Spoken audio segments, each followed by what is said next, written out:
نحمده ونصلي على رسوله الكريم اما بعد اعوذ باللہ من الشیطان الرجیم بسم اللہ الرحمن الرحیم۔ خواتین و حضرات، ڈور ٹو نالج میں خوش آمدید۔ آج کا ٹاپک ایوولوشن یعنی نظریہ ارتقاء اور اسلام کے بارے میں ہے۔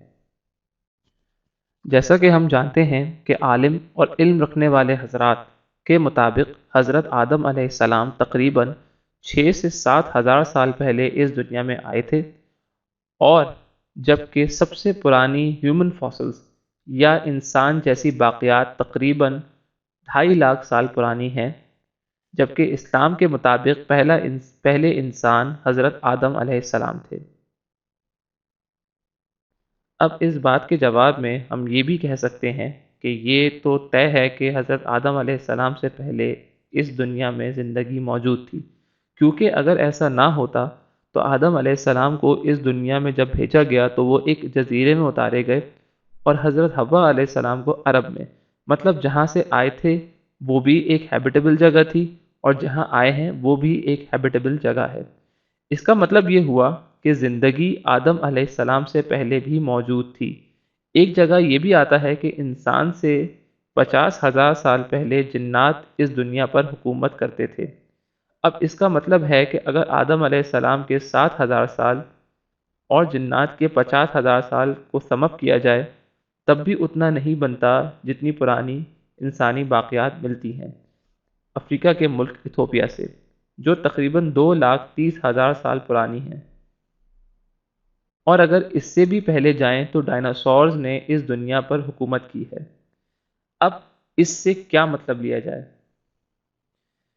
میری اپنی ذاتی رائے یہ ہے، جو غلط بھی ہو سکتی ہے، کہ یہ بات تو اسلام سے پکی ہے کہ انسان اس دنیا کی پیدائش ہے ہی نہیں۔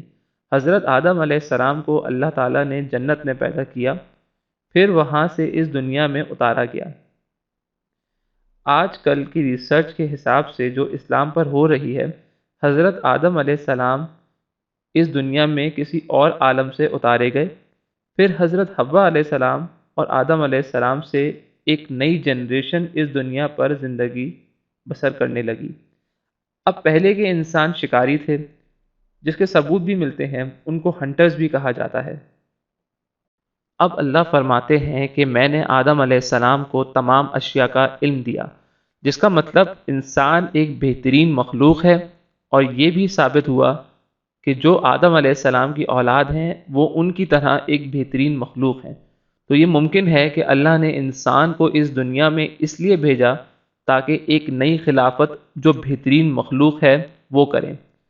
ہم سے پہلے شاید یہ کام جنات کو دیا گیا، ان سے پہلے ان کو دیا گیا جن کو ہم ہنٹرز کہتے ہیں، اور شاید ان سے پہلے ڈائناسورز کو دیا گیا ہو، واللہ عالم۔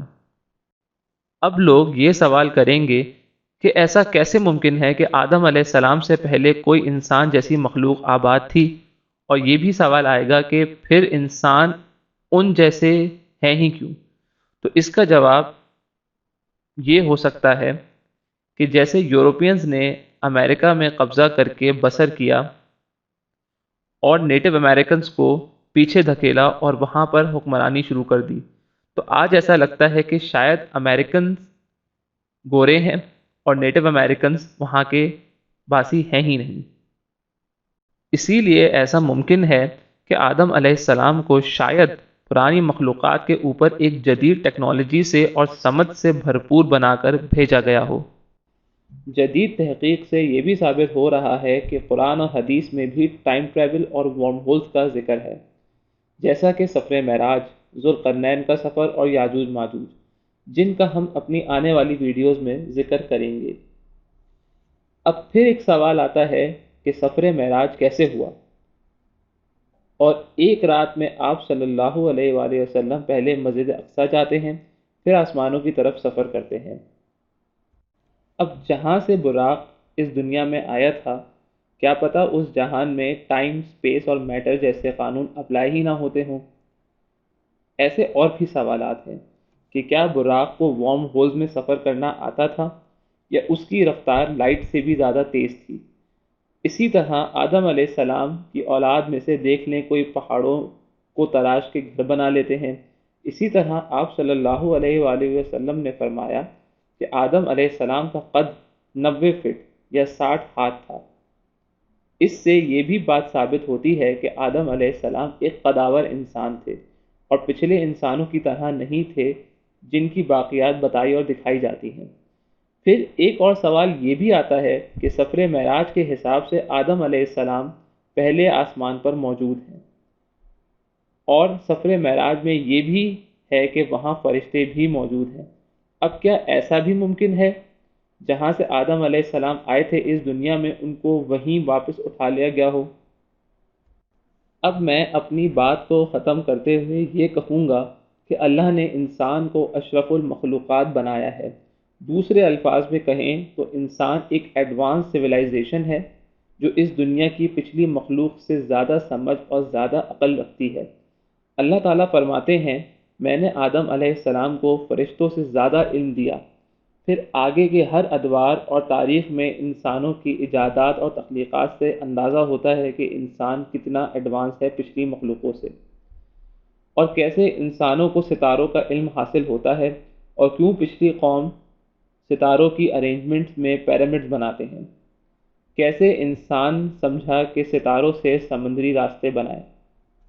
یہ سب جواب قرآن ہمیں دیتا ہے، صرف سمجھنے والوں کی عقل چاہیے۔